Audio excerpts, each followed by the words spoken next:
Earlier tonight, we showed you where the recording came from, its past, its journey. Now we take you through the step-by-step process to prove if this really is Elvis. Elvis Presley, the king, the singer of hits like Love Me Tender and Heartbreak Hotel, I'm living, and maybe also of this recording, living to love you. titled Living to Love You, never released.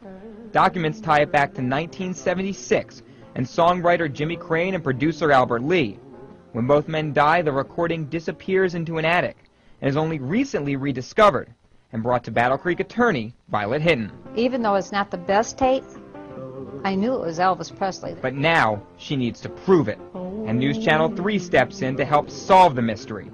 I tracked down forensic audio expert Ed Primo. Critical listening is probably one of the most important parts of voice identification. And respected music journalist Gary Graff. A complete, previously unreleased song by Elvis is a grail. Maybe not a holy grail, but it's still definitely, it's a significant find. Primo explains how he's going to determine if the recording is actually of Elvis.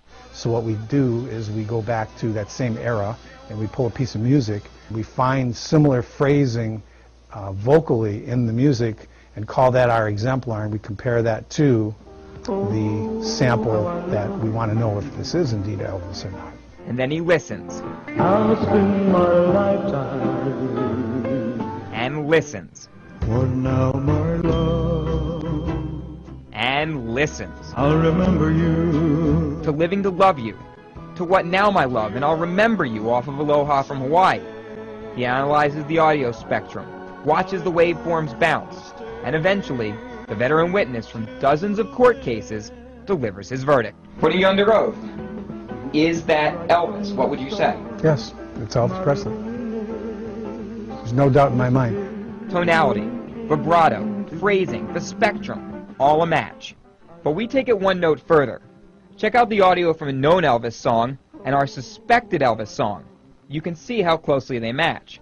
Put that up against an Elvis impersonator and another performer, we use Neil Diamond, you can clearly see they don't match. There's no two Elvis Presleys on this planet, and we heard so many nuances that were similar in the impersonator and in Elvis, but at the end of the day, it's different. Ed Primo is one of the leaders in his field. His word carries a substantial amount of weight. Enough weight for Graff to also believe this is Elvis.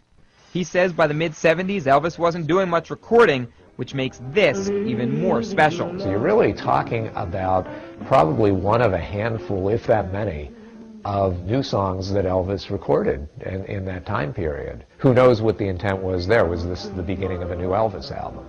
You know, was he starting to look for material? What you've discovered here is an update to an estate that has been quiet for a long time. There's going to be a lot of commercial possibilities. I went back to attorney Violet Hinton with the news. Forensic audio guy listened to it, says that it's Elvis. I knew it. I just knew it. I knew the first time I heard it, it was really Elvis. She hopes this starts the ball rolling for her clients, producer Albert Lee's family. I'm hoping that this gets enough notoriety that the people I've been trying to reach, well, actually, I'll be able to get through to now. And eventually make it so other Elvis fans worldwide can enjoy the King's newest song too. I'll spend my lifetime living just to love you more and more.